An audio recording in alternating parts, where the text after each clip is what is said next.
আসসালামু আলাইকুম। আশা করি সকলে ভালো আছেন। আজকের এই ভিডিওতে আমি একটা বিষয়ে আলাপ করব। বিষয়টা হচ্ছে যে আপনি কিভাবে গ্রামার ছাড়া ইংরেজি রপ্ত করবেন।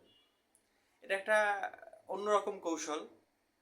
এটা সচরাচর আমাদের দেশে মূলত হয় না বললেই চলে, খুব কম হয়। অন্য দেশে এটা সবসময় হয়ে থাকে।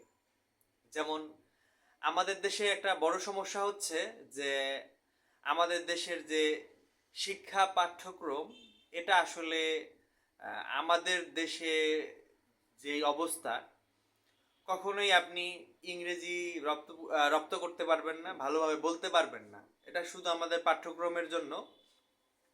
এজন্য আমি বলবো যে দায়ী হচ্ছে যারা এই পাঠ্যক্রম এখনো পরিচালনা করতেছে।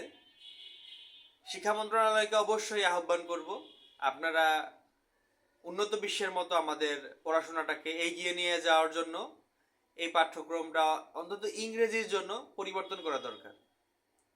এখন আসুন আমরা বুঝতে চেষ্টা করি কিভাবে আমরা গ্রামার ছাড়া ইংরেজি শিখব।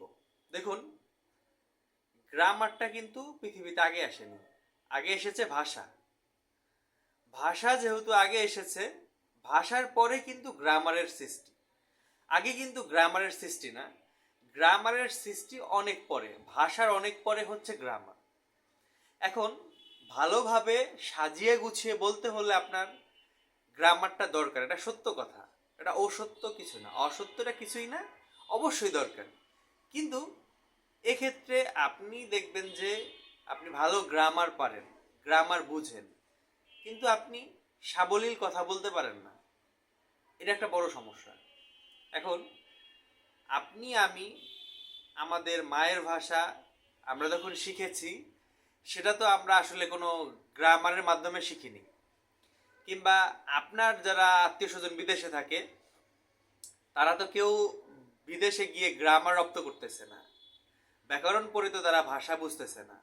তারা ধরেন হিন্দি ভাষা বলি, আরবি ভাষা বলি, তারপরে অন্য অন্য যেসব ভাষাগুলো বিদেশে আছে, প্রত্যেকটা দেশের আঞ্চলিক যে ভাষাগুলো আছে, দেশের ভাষা, মাতৃভাষা, এগুলো আপনি মোটামুটি 1 বছর 2 বছর থাকলে, 6 মাস থাকলে আপনি ভালো বলতে পারতেছেন।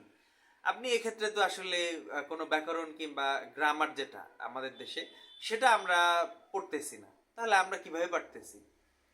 এখন মূল বিষয়টা হচ্ছে যে আমাদের মাথায় এটা ধরে গেছে যে যে গ্রামার না পারে না সে হচ্ছে কখনোই ইংরেজি পারবে না।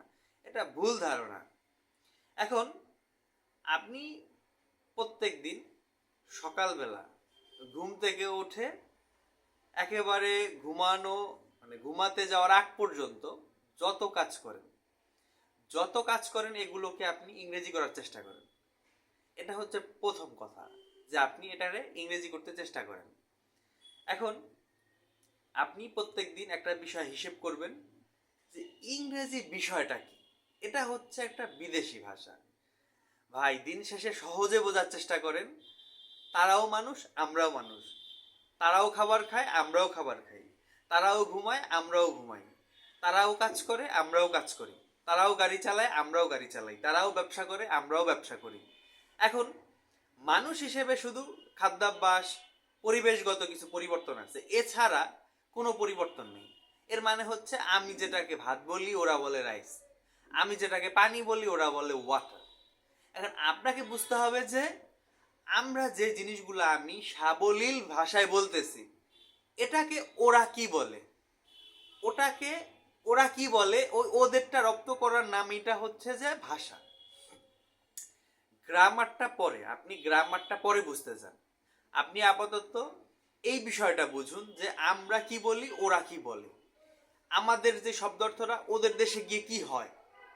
এটা যদি আপনি ধরতে পারেন, তাহলে আপনি মনে করবেন যে আপনার 80% সমস্যা সমাধান। 80%, আবারও বলি 80%। এজন্য বললি যে আপনি প্রথমে ওদেরটা শুনেন, গুগলে লিখেন, শুনে শুনে আপনি যে বাংলাগুলো বলতেছেন এগুলোই লিখে বলেন গুগলকে যে এর ইংরেজি কি, এর ইংরেজি কি। তখন ওগুলো আপনি আস্তে আস্তে রপ্ত করতে থাকেন। দেখবেন যে আপনি দীর্ঘদিন পরে এর সুফল পাবেন এবং কি ইংরেজি বুঝতেও পারবেন, বলতেও পারবেন। তো আশা করি আপনি শুরুতে এই দিকটাকে খেয়াল রেখে চেষ্টা করুন। সামনের ভিডিওতে আপনাদেরকে আমি আরও ভালোভাবে বুঝাবো কি কিভাবে আপনি আগাবেন সামনের দিকে। আশা করি ভালো থাকবেন। আসসালামু আলাইকুম।